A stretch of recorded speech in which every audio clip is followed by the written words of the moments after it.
Hello, अस्सलाम वालेकुम। मैं प्रोफेसर शमीम अहमद अपने यूट्यूब चैनल पर आप लोगों से मुखातिब हूँ। आज की बात में मैं बात करूँगा जो दिल्ली की इलेक्शंस के रिजल्ट्स आज आ रहे हैं और यह कहिए कि तकरीबन आ गए हैं। रिजल्ट्स उन्हीं एक्सपेक्टेड लाइंस पर है जो सोचा जा रहा था। बीजेपी 45 और 50 के बीच में रहेगी और आप पार्टी 20 और 25 के बीच में रहेगी। कांग्रेस या दूसरी जो पार्टीज है वो ऑलमोस्ट ज़ीरो है।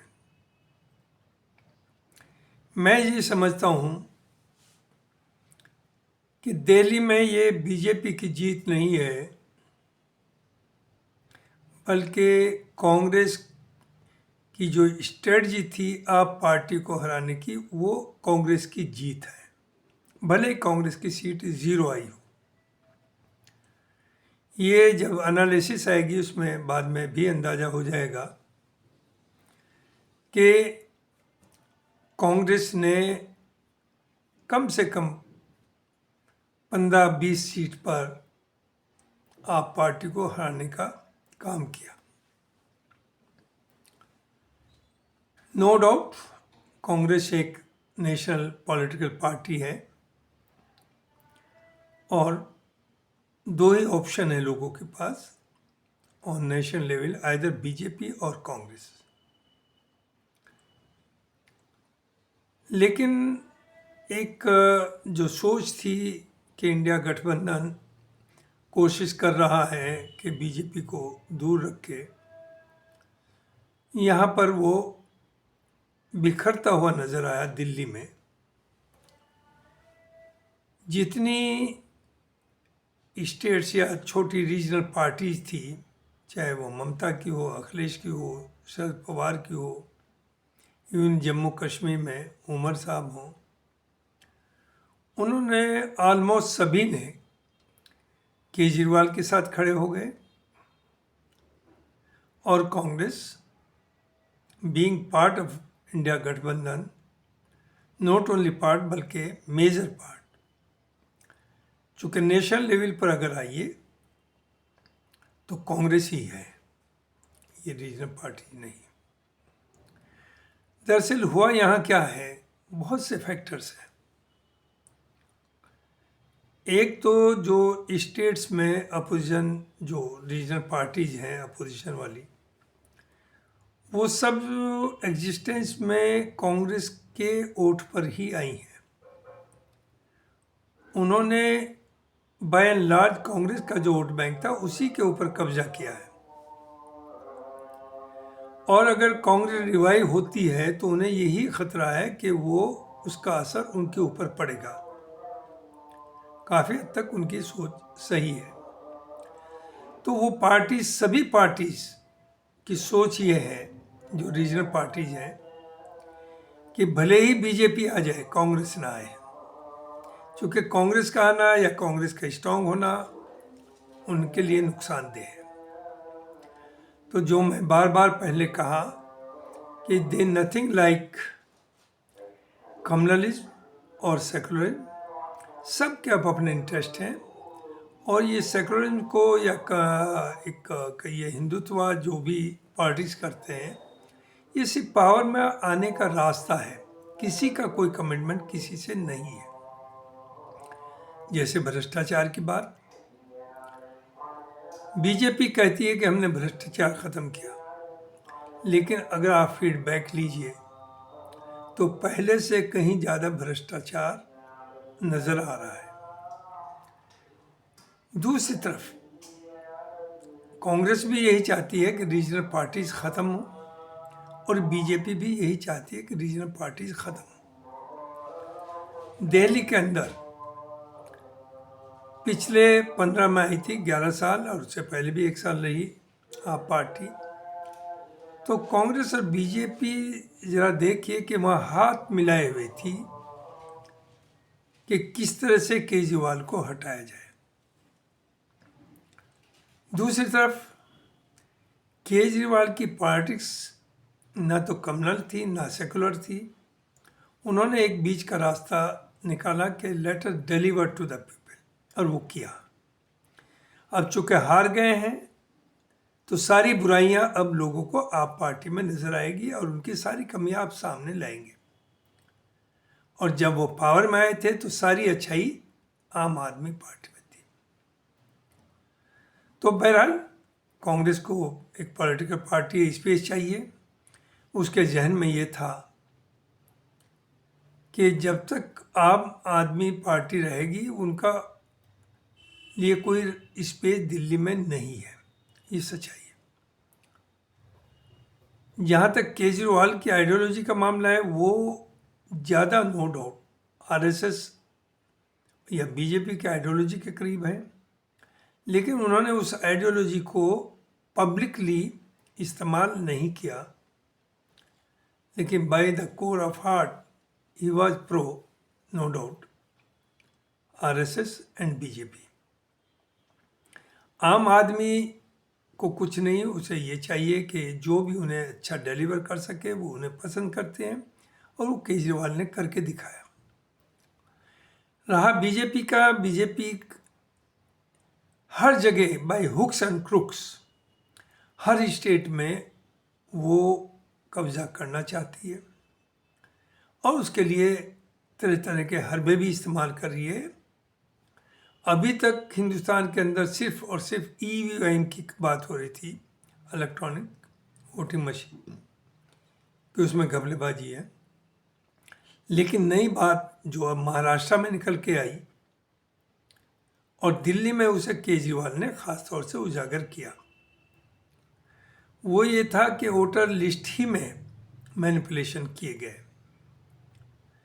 कि हर सीट के ऊपर या एक जिससे उनकी मेजोरिटी आज जहाँ वो वीक है वहाँ पर बीजेपी के सपोर्टर्स के नाम, और नाम क्या, वो भी फेक नाम, फेक एड्रेसेस ऐड किए गए, और जो बीजेपी के मुखालिफ वोट उन्हें कम किया गया। दिल्ली की कंस्टिट्यूएंसी में by and large 1 lakh voters है। यूपी में तो 3, 4, 5 लाख तक है एक असेंबली में। तो अगर वहाँ 10,000 वोट को आप मैनिपुलेट कर लेंगे तो काफ़ी हो गया। और उन्होंने कंस्टिट्यूएंसी वाइज केजरीवाल ने दिया कि बाद जगहों पर 10,000 बीजेपी के वोट, और एक उनका जो एड्रेस है, एक एक एड्रेस पर 100 वोटर्स वो रजिस्टर हुए, और 5,000 वोट जो ये समझे जा रहे थे कि केजरीवाल के सपोर्टर, उन्हें कम किया, ख़त्म किया। तो 15,000 का तो ये आ गया। तो उसमें फिर जीतने का आप किसी भी पार्टी का कोई सवाल ही नहीं बचता।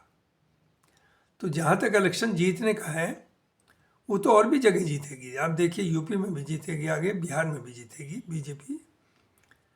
इलेक्शन कमीशन बिल्कुल जो सभी कह रहे हैं, it is A wing of BJP, वो काम कर रहा है उनके लिए। और बेशर्मी की हद है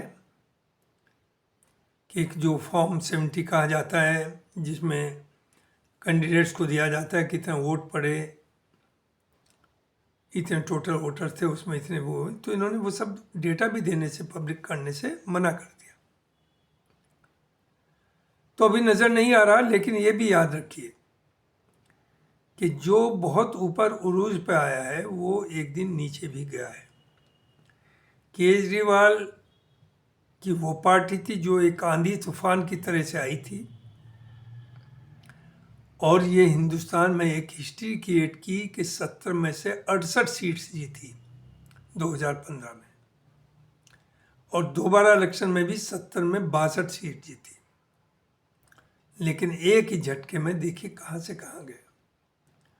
तो ऐसा नहीं कि बीजेपी वाले भी ये याद रखें कि ऐसा नहीं कि ज़िंदगी भर यही रूल करेंगे। हो सकता है 29 इन्हें मिल जाए, लेकिन 34 में जाएंगे, जाना तो है, और बुरी तरह से जाना है। उसकी भी वजूहत है। लोग ऐसा नहीं समझते, लेकिन लोगों का चूँकि मॉरल नहीं, करैक्टर नहीं, सिर्फ और सिर्फ अपने फ़ायदे का सोचते हैं, मुल्क के बारे में नहीं सोचते, कौम के बारे में नहीं सोचते, इसलिए इधर से उधर जाने में उन्हें कोई दिक्कत नहीं। लेकिन लॉन्ग टर्म में जो सर्वाइव करेगा वो वही करेगा जो सही रास्ते पर है। अब सही रास्ते की बात पे आइए। राहुल गांधी जो हैं, उन्होंने एक नई डायरेक्शन दी है पॉलिटिक्स को, और वो ये सही है, वो कहीं भी इसमें इंटरेस्टेड नहीं है कि वो जीतें और गवर्नमेंट बनाएं। चूँकि अगर आप मैनिपुलेशन से गवर्नमेंट बना भी लेंगे तो आप बहुत दिन तक सर्वाइव नहीं कर पाएंगे। तो ही इज़ ए विजनरी, और वो पॉलिटिक्स कर रहे हैं जो सबसे हर चीज़ से अलग है, इनक्लूसिव, सबको साथ लेना, सबको जस्टिस, एम्प्लॉयमेंट, गुर्बत, वो सब की बात करते हैं। बीजेपी एक तरह मुसलमान पसमानदा के नाम करके बंटवारा करी कौम में, पसमानदा को गले लगाने की बात कर रही है, लेकिन जितने उनके स्पोक्स पर्सन हैं they are higher class Muslims, high class कहिए, अपर क्लास। उसी तरह से वो एक तरफ कॉन्स्टिट्यूशन की बात करते हैं कि इसे कोई नहीं बदल सकता, दलित की बात करते हैं, लेकिन दलित के साथ एक प्लेट में खा नहीं सकते, दलित को मंदिर में नहीं घुसने देंगे, दलित को पुजारी नहीं बनने देंगे, मनुस्मृति को डिनाउंस नहीं करेंगे। तो कैसे आप, कैसी बात, कब तक धोखा चलेगा कि हम सब हिंदू हैं? अरे हिंदू होना तो कोई बुरी बात नहीं, बहुत अच्छी बात है, लेकिन आप उसे यूज़ कर रहे हैं just to target Muslim community. मुसलमानों को टारगेट करने के लिए सिर्फ आप उन्हें हिंदू बताते हैं, वैसे आप उन्हें हिंदू बराबर नहीं मानते। तो ये कब तक चलेगा? मुल्क चलेगा तभी जब उसमें सबकी हिस्सेदारी हो। जो मैं बार बार कहता हूँ, इसमें दो राय नहीं, सबके मतलब ये है प्रोपोर्शनेट। हिंदू मेजॉरिटी में है, बड़े भाई हैं, जो छोटे भाई हैं मुस्लिम्स हों या दूसरे, उन्हें इसका ध्यान रखना चाहिए कि कोई ऐसा काम ना करें जो उनके सेंटिमेंट्स को धक्का पहुँचे। तो इसमें दो राय नहीं। लेकिन बीजेपी तो 24 hours abusing Muslims, abusing their religion. जरा गौर तो करिए कहाँ तक गए। एक इनके स्पोक्स पर्सन कहते हैं कि साहब बताइए, ये 5 बार हमारे देवी देवता को बुरा कहते हैं। लोगों ने पूछा कैसे? कि ये कहते हैं अल्लाह अकबर, अल्लाह सबसे बड़ा है, इसका मतलब हमारे भगवान छोटे हैं। कितना बड़ा फ्रॉड, कितना बड़ा झूठ, कितना बड़ा धोखा। अल्लाह अकबर मीन्स गॉड इज ग्रेट, ईश्वर इज ग्रेट। अल्लाह, गॉड, ईश्वर, ईश्वर जो भी निराकार है, जो सुप्रीम है हर रिलीजन में, वो एक ही है। उसके नाम अलग अलग हो सकते हैं। मुसलमान उसे अल्लाह कहते हैं, ईरान में ख़ास तौर से खुदा कहते हैं, क्रिश्चियंस गॉड कहते हैं, और हिंदू ईश्वर कहते हैं। भगवान तो का रूप तो हमने दिया है लोगों को। भगवान जो है वो ताकत नहीं है, वो एक अच्छे लोगों को हमने, जो अच्छे काम करते थे, अच्छी तरह कम्युनिटी को जोड़ते थे, अच्छी मैसेज देते, उन्हें हमने भगवान का रूप दिया। लेकिन वो इंसान ही है। ईश्वर निराकार, उसका कोई शक्ल नहीं है, उसका कोई फोटो नहीं है, उसकी कोई तस्वीर नहीं है, एंड ही सुप्रीम। तो इस हद तक तो आप जा रहे हैं कि साहब ये तो हमारे भगवानों को किस तरह से मिसलीड कर रहे हैं लोगों को। फॉर एग्जाम्पल, आप नमस्कार कहते हैं, हम अस्सलाम वालेकुम कहते हैं। अस्सलाम वालेकुम का मतलब है गॉड ब्लेस यू, ईश्वर आपकी रक्षा करे, ईश्वर आपको सलामत रखे। इसमें क्या बुराई है? इसमें कौन सा कम्युनलिज्म है? लैंग्वेज अरेबिक है, वो हिंदी में आप इसे कह दिए ईश्वर आपको सलामत रखे। I think it's good for everybody, nothing wrong. तो बीजेपी तो 24 आवर्स अब आप ये देखिए कि जो अपोजिशन पार्टीज हैं उन्हें तो बीजेपी देशद्रोही तक कह रही है, किस हद तक जा रही है। जिन लोगों ने जंग लड़ी है अंग्रेजों से, जेलों में रहे हैं, अपने एयर कंडीशन घर छोड़ करके अपनी ज़मीन जायदादें दे दी हैं उस जंग लड़ने के लिए, आप उन्हें देशद्रोही कह रहे हैं। आप पंडित जवाहरलाल के लिए जो चाहे लैंग्वेज यूज करते हैं, आप इंदिरा गांधी को जो चाहे कहते हैं। जिस इंदिरा गांधी ने पाकिस्तान के 2 हिस्से किए, जिस जवाहरलाल नेहरू ने अपने करीबी दोस्त शेख अब्दुल्ला को जेल में रखा सिर्फ इसलिए कि उनके कुछ ख्यालात इंडिया से अलग थे, शेख अब्दुल्ला के। जिस फैमिली के 2 लोगों ने अपनी जान दी हो मुल्क के लिए, आप उन्हें देशद्रोही, उन्हें एंटी नेशन, उन्हें आप मुल्क को तोड़ने वाला कहते हैं। तो ये पॉलिटिक्स बहुत दिन नहीं चलेगी, क्योंकि लोगों को एम्प्लॉयमेंट चाहिए, लोगों को अच्छी एजुकेशन चाहिए, लोगों को अपने बच्चों का फ्यूचर चाहिए। अभी आप हद तो ये है कि आप ही के मुल्क के किसान 1.5 साल तक सड़कों पे पड़े रहे, 750 किसान मर गए उस सर्दी में, गर्मी में। आपने आज तक एक वर्ड उनके लिए प्यार का नहीं दिया, कोई सिंपैथी नहीं दिखाई। आप जो रिलीजियस इवेंट्स हैं उन्हें भी अपनी पार्टी के प्रमोशन के लिए आप यूज कर रहे हैं। आज जो महाकुंभ का मेला चल रहा है, इसे रिलीजियस प्रोग्राम होना चाहिए, लेकिन जो रिलीजियस लोग हैं ये उन्हें हैंड ओवर करिए, वो मैनेज करें, वो इसे चलाएं। और आपका हाल ये कि आप पे वो सब तो टेक्नोलॉजी है कि आप रोजाना कितने लोग आए उन्हें गिन सकें। क्या आज 5 करोड़ लोग आए, आज 10 करोड़ आए, और जो कुछ मरे हैं भगदड़ में आप उसे छिपा रहे। आज तक आप एग्जैक्ट नंबर नहीं देना चाह रहे।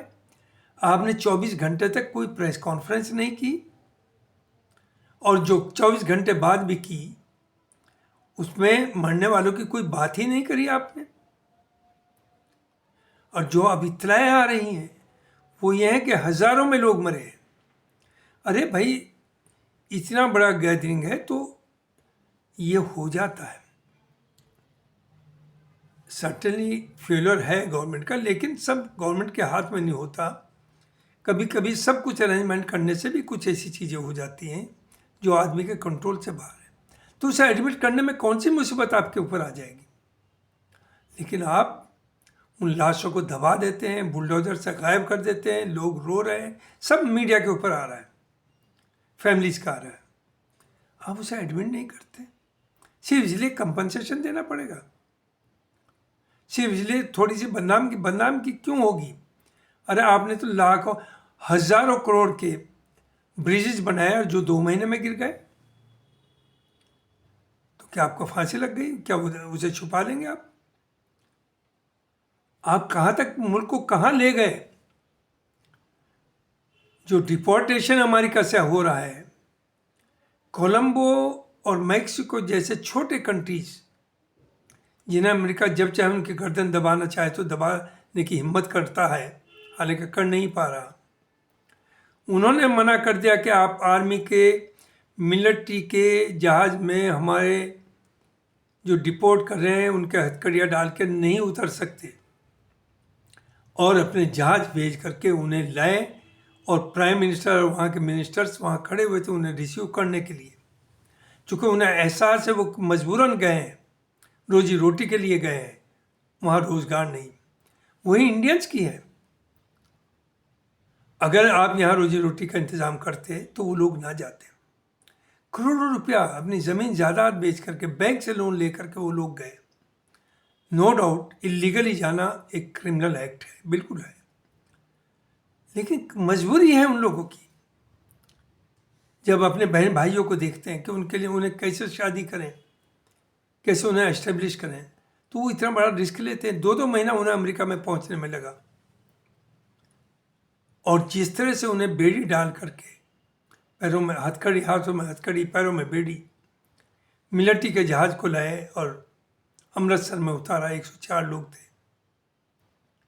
आपने सब मीडिया को बैन कर दिया वहां जाने के, आप दिखाना नहीं चाहते, लोगों को पता ना हो क्या हो रहा है। लेकिन सारे वीडियोस अमेरिका ही से जब उस जहाज में बैठा रहे थे, जिस तरह उनके बेड़ियां पड़ी हुई थी, सब ने देखा। आपको शर्म नहीं आती? आप एक महा विश्व गुरु हैं, और जिस तरह से उन्हें प्लेन से मिलाया कि एक बाथरूम 104 लोग, और हथकड़ी नहीं खोली, उन्हें बाथरूम जाना तो रेंग करके गए, खाना पेट भर के नहीं दिया, 40 आवर्स उन्हें यहाँ से यहाँ तक आने में लगे, और आप उनके लिए उन बातों को छुपा रहे हैं। एक वर्ड आप हमदर्दी का नहीं कर रहे हैं। आप तो ट्रम्प के दोस्त हैं। वो बहादुर है ट्रम्प कि उसने जो कहा उसे कर रहा है, अपने मुल्क की शान दिखा रहा है कि हम ये भी कर सकते हैं, और जो India second largest democracy of world है, हम उसके साथ भी ये कर सकते हैं। और आप वो हैं, आप छुपाने में लगे हैं। जिस वक्त पार्लियामेंट में फॉरेन मिनिस्टर साहब बोल रहे थे, अफसोस की बात, किस तरह से डिफेंड कर रहे थे वो अमेरिका के एक्शन को, और किस तरह से सच्चाई को छुपा रहे थे। तो ये सब चीज़ें नहीं चलेंगी। राहुल गांधी एक आइडियोलॉजी की पॉलिटिक्स कर रहे हैं। राहुल गांधी से पर्सनली किसी को क्यों मोहब्बत होगी? मोहब्बत होती है उसकी सोच से, जो वो सोच रहे हैं। हालांकि दिल्ली में उनका रोल बहुत गलत रहा, उन्हें कुछ लार्ज हार्टेडनेस वहाँ दिखानी चाहिए थी, अलायंस करना चाहिए था। वो चीज़ अलग है कि केजरीवाल ने भी जो करप्ट लोगों की 3 का नाम दिया, उसमें राहुल गांधी को रखा। ये बहुत अनफॉर्चुनेट था और अनफॉर्चुनेट है। केजरीवाल को ये सब नहीं करना चाहिए था। और जहाँ तक राहुल गांधी एंड फैमिली का मामला है, ये लोग ईमानदार हैं। और केजरीवाल की पार्टी में भी आज ये नहीं कि अगर हार गया तो सारी कमी उसमें नजर आए। केजरीवाल खुद और उसकी पार्टी में जितने लोग हैं, 99% दे आर ऑनेस्ट। अब आप कह रहे हैं शीश महल, अरे आप जीते चीफ मिनिस्टर, सबके घर देख लीजिए। तो 11-12 साल तो उसने नहीं रहा वो शीश महल में। अरे साहब, वो तो कह रहा था सादगी की जिंदगी, बिल्कुल वी डू एग्री। चूंकि बातें करता था वो, उसे उसी पे रहना था। वो ये घर ना बनाता तो बेहतर था। अब उसमें कौन रहेगा? उसमें प्रवेश वर्मा रहेंगे। आप तो यूज ही नहीं कर पाए उसे। अब बीजेपी का है क्या? जो केजरीवाल ने कहा था हम भी वही करेंगे। हम एक सिंपल हाउस में रहेगा हमारा चीफ मिनिस्टर, और उसमें कुछ ऑफिस गवर्नमेंट के खोल दिए जाएंगे। नहीं, ऐसा नहीं। मोदी जी तो खुद ही कपड़े के ऊपर करोड़ों रुपया खर्च करते हैं, सुबह से शाम तक 10 ड्रेस बदलते हैं। तो मॉरली तो you can not question Kejriwal. लेकिन हाँ, केजरीवाल जिस तरह से आए थे, जो सोच के साथ आए थे, वो उन्होंने नहीं करना चाहिए था। अब आगे आइए, जहाँ तक केजरीवाल का एडमिनिस्ट्रेशन का मामला है, आई थिंक हारना अलग चीज़ है, ये तो पॉलिटिक्स है, वो दैट इज़ द बेस्ट। लेकिन कोई भी पॉलिटिकल पार्टी जब तक उसकी एक आइडियोलॉजी क्लियर कट ना हो, नो कन्फ्यूजन, वो सर्वाइव नहीं कर सकती।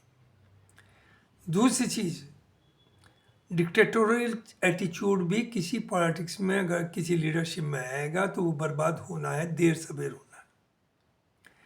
केजरीवाल जब 2012 में अन्ना आंदोलन के बाद आए, एंटी करप्शन बात की, तो ये एक आंधी और तूफान की तरह से आए थे। और दुनिया में अमेरिका, बाहर के कंट्री से बड़े बड़े इंटेलेक्चुअल्स वहाँ से अपने जॉब्स छोड़ करके केजरीवाल के साथ आकर के खड़े हुए।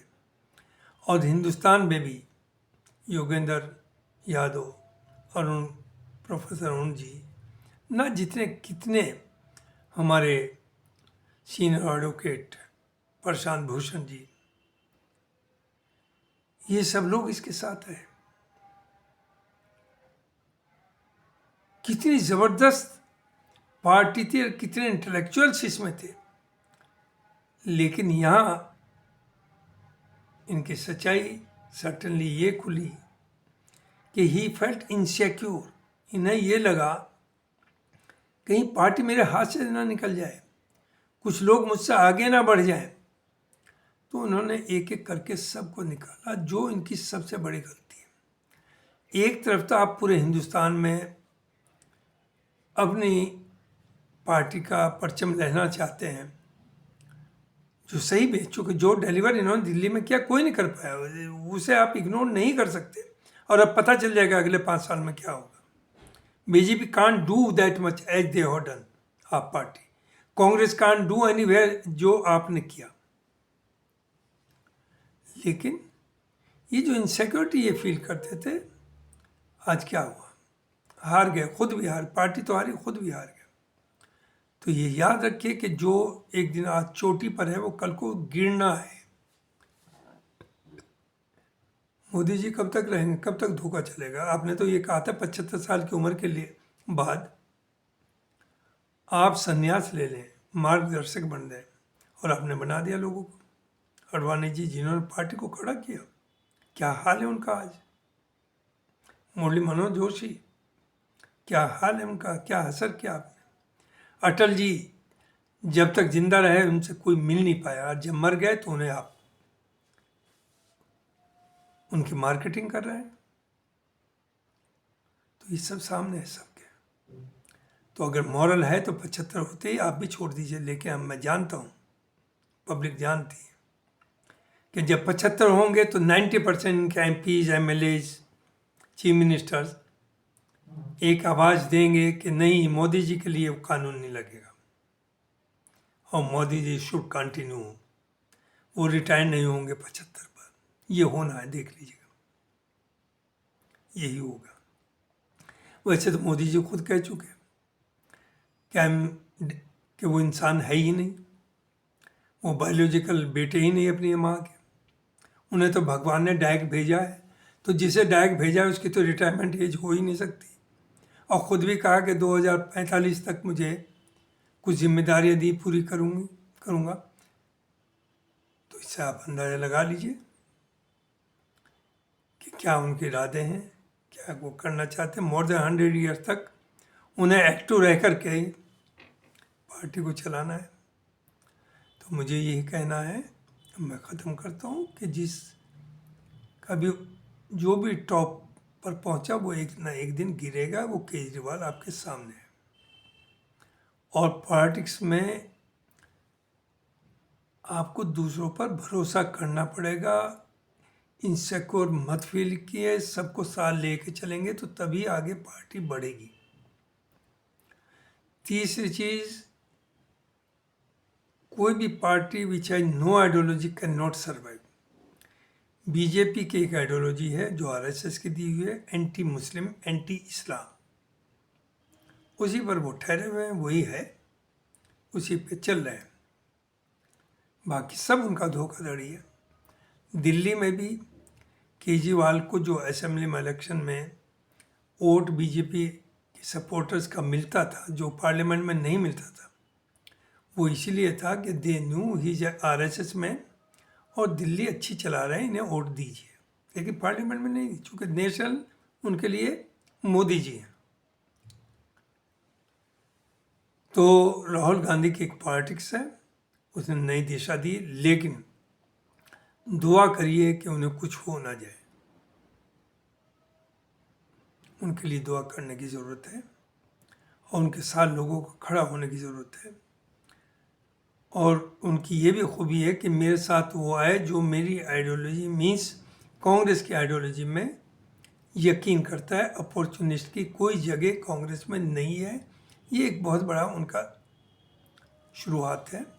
और आने वाले टाइम में आप देखेंगे समाजवादी भी ख़त्म होगी, ममता भी ख़त्म होगी, ये सब पार्टीज ज़ीरो हो जाएंगी। नेक्स्ट इलेक्शन में there is every possibility BJP will continue in 2027 UP. Bihar में बीजेपी विल कैप्चर, बंगाल में BJP and others will capture, उसके बाद 29 में भी देयर इज एवरी पॉसिबिलिटी कि बीजेपी वापस हो। लेकिन राहुल गांधी काम कर रहे हैं और वो गवर्नमेंट बनाने की होड़ में नहीं, बल्कि वो एक आइडियोलॉजी की बात कर रहे हैं जिसमें टाइम लगेगा। तो 2034 एंड ऑनवर्ड्स जो टाइम होगा वो कांग्रेस के हाथ में होगा, कांग्रेस के साथ होगा।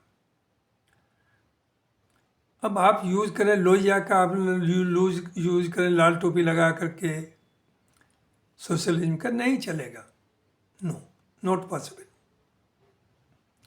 अखिलेश जी को अगर पॉलिटिक्स करना है तो क्लियर कट बोलें, क्लियर कट बात करें। सिर्फ मुसलमानों की बात यहाँ तक ना करें कि उनका वोट मिल जाए। मुसलमानों को के साथ खड़े भी होइए, उनके इश्यूज पर सड़क पर आइए, उनके गलत डिमांड को सपोर्ट ना करिए, गलत लोगों को सपोर्ट ना करिए, लेकिन जो हो रहा है मुल्क में उनमें आप अपनी आवाज़ भारी भरकम करिए। और ये भूल जाइए कि अगर आप कांग्रेस से अलायंस नहीं करेंगे 27 में तो आपकी पार्टी को 50 सीट भी असेंबली में नहीं मिलेंगी। इसे याद रखिए। आप इस पे खुश ना हो कि 24 में आपको 37 सीट्स मिल गई हैं। 37 सीट्स सिर्फ और सिर्फ कांग्रेस से अलायंस की वजह से मिली। आप पे दबाव पड़ा, वरना आप तो नहीं चाह रहे थे कि अलायंस हो। जब आपकी समझ में आया, आपने अलायंस किया और आपकी सच्ची अंदर की फीलिंग दिल्ली में साबित हो गई कि आप केजरीवाल के जाके साथ खड़े हुए। अरे आपके साथ कांग्रेस भी वैसी थी, इंडिया गठबंधन का हिस्सा, केजरीवाल भी थे। आप दोनों की बुराई ना करते, अपना घर बैठते। That was the best option, but you became a party. चूँकि आपको गलतफहमी ये थी कि केजरीवाल जीत जाएगा, कांग्रेस हार जाएगी, तो कांग्रेस आपके दबाव में आ जाएगी। Congress will submit to your wishes, that will never happen. Thank you very much, बहुत बहुत शुक्रिया, काफ़ी टाइम लिया।